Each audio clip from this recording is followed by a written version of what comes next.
It is a tough one, though, for many of you across portions of Kansas, even getting reports of freezing drizzle, a little freezing rain in places like St. Louis to get the day started.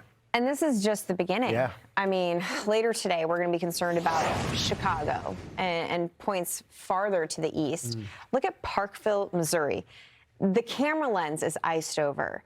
So all night, they've had freezing drizzle across the Kansas City metropolitan area. All of central Missouri is impacted. Columbia, we also have reports of the roads, being at a standstill there, too. Yeah.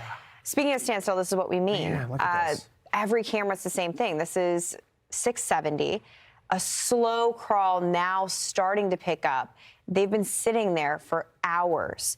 And then you can tell that all of the roads have this sheen. We'll pick the other side of the road where we just have emergency vehicles present. Ice. That's ice. So this fine drizzle that's almost first responders. Barely seen on radar. That's how fine these droplets are. It is creating just a glaze of ice on every single road. And right now, the freezing line sits right about here. So everyone to the south is fine. St. Louis is fine. All you need is 1 degree.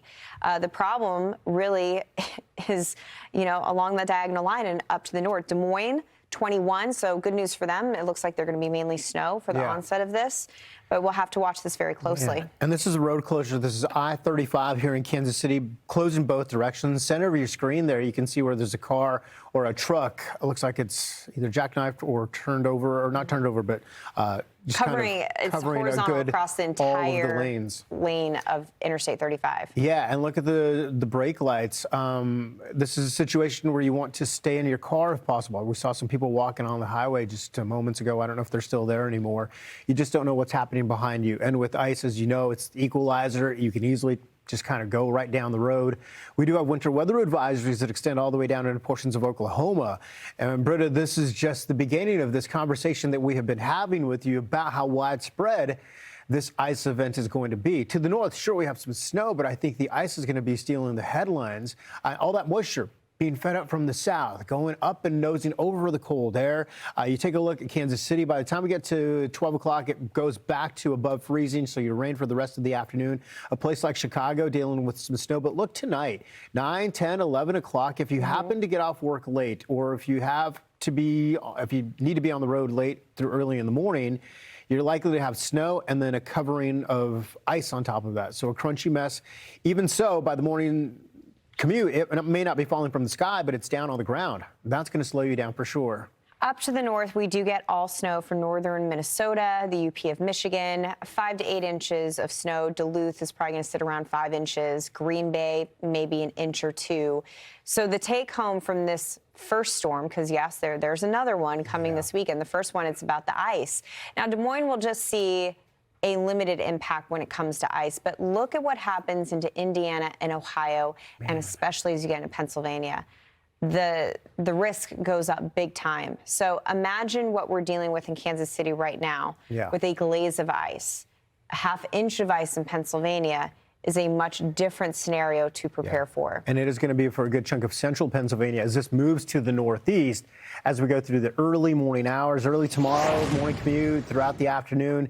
Here's a look, by the way, as we look at Boston National Historic Park, right? Beautiful right now. Gorgeous. Right now is the key part of that sentence. Exactly. I mean, tomorrow it's going to look so different across the Northeast. We'll be talking about snow here, maybe some ice right behind that. As we take a look at Boston, here is what we expect through Thursday, 1 to 3 inches of fresh snow.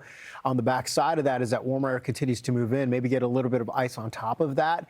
And now this morning, we've been talking about that this morning, is the ice storm warning for central PA, which, Britta, we've been highlighting as part of our conversation here all week at Fox Weather. Central PA likely to get some higher accumulations of ice, maybe ½ inch of ice. Think about that weight on trees, on power lines, maybe freezing the car over if it's parked outside. You may not be able to get into the car. That goes into portions of West Virginia, Northern Virginia, and a little chunk there of Maryland as well. You know, one trick you can use is put a comforter over your car. Yeah, the comforter will freeze, but at least you can open up the door handle. For many folks that live from Interstate 80 to the north, there's going to be this crazy window tomorrow morning right at the morning rush where we have an intense burst of snow. Places like New York, Hartford, Connecticut, Boston, Massachusetts, the Poconos, the Catskills. Tomorrow morning, there's a lot of snow coming in. We're going to have a 4 to 5 hour window where we could pick up maybe 2 inches of snow. Then it crosses over into freezing rain for most, but it's going to be interesting what happens in New York. It's hard to get freezing rain in New York because of the effect of the Atlantic Ocean. It could actually be a snow crossover to rain for a place like New York. A lot of these last-minute details are going to make a huge difference, but it all adds up to the same thing, that the travel impacts here tomorrow are huge, not only at the airports, but, of course, for mass transit and also for driving. Yeah, and I think about schools. I think they're probably, if they aren't... They're probably just going to call it. Yeah, they should be having the conversation right now. Call it, because it's just going to be too dangerous.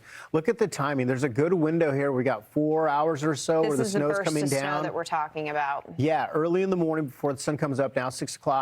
7 o'clock, 8 o'clock, still dealing with snow. But look what's inching its way up to the north from the south. And of course, with all that moisture coming in, that's going to be a heavier right off of the Atlantic, whatever snow does fall.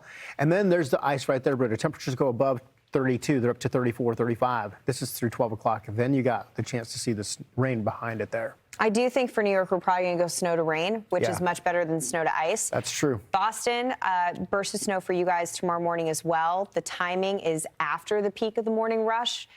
All the way through lunchtime, we have snow. And then here is the onset of the freezing rain. Do we get temperatures above 33 for Boston? It's a close call. So we'll be watching you closely.